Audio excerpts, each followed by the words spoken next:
ৰাজ্যৰ লাখ লাখ মহিলাৰ বাবে ভাল খবৰ লৈ আহিছো। আজি ৰাজ্যৰ মুখ্যমন্ত্ৰীগৰাকীয়ে বৃহৎ ঘোষণা কৰিছে, শীঘ্ৰেই আত্মসহায়ক গোটৰ মহিলাসকলৰ একাউণ্টত সোমাব ধন। লাখপতি আঁচনিৰ ধন সোমোৱাৰ সন্দৰ্ভত ৰাজ্যৰ মুখ্যমন্ত্ৰীগৰাকীয়ে ডাঙৰ মন্তব্য কৰিছে। 9 জুনত এখন দীঘলীয়া তালিকা প্ৰকাশ পাব আৰু এই তালিকাত উল্লেখ থাকিব ৰাজ্যৰ কোন কোন প্ৰান্তত কোনটো আত্মসহায়ক গোটৰ মহিলাসকলে এই ধন লাভ কৰিবলৈ সক্ষম হ'ব। লৈ আহিছো এই মুহূৰ্তত টাইম এইটৰ দৰ্শকৰ বাবে ব্ৰেকিং নিউজ।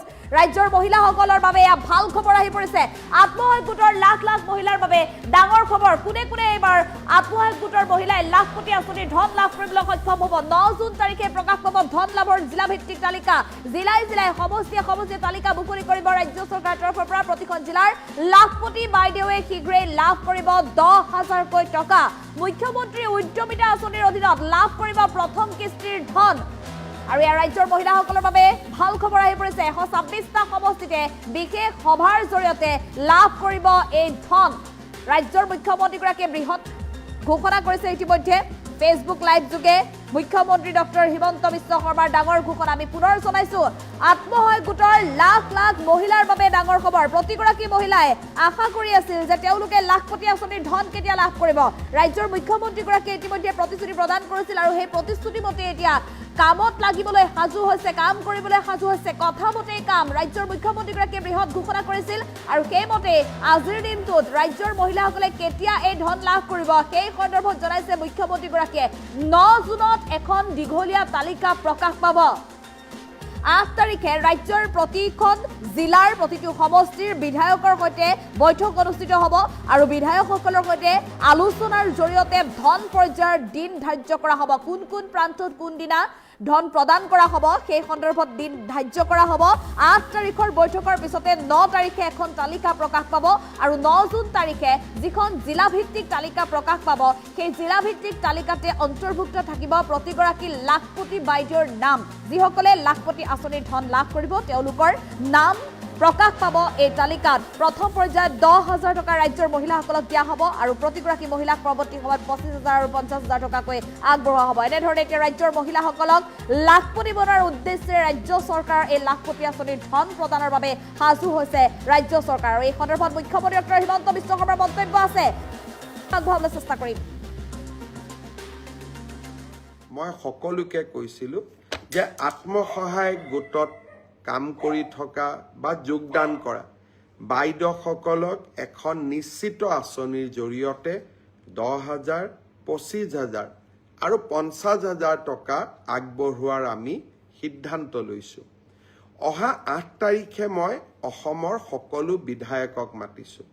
সকলোৰে লগত আলোচনা কৰি কোন মাহত কোন সমষ্টিত আমি এই প্ৰথম কিস্তিৰ 10,000 টকা আগবঢ়াম তাৰ তালিকা এখন প্ৰস্তুত কৰিম। কাৰণ একে মাহতে মই বহুত জেগাত যাবও নোৱাৰোঁ। গতিকে আমি 3 মাহমানক সামৰি 126টা সমষ্টিত যাব লাগিব। বিধায়কসকলৰ পৰা পৰামৰ্শ লৈ 9 তাৰিখে অৰ্থাৎ 9 জুন তাৰিখে কোন সমষ্টিত আমি কেতিয়া মুখ্যমন্ত্ৰীৰ উদ্যমিতা আঁচনিখনৰ ধন বিতৰণ কৰিম তাৰ বিষয়ে আপোনালোকক জনাই দিম।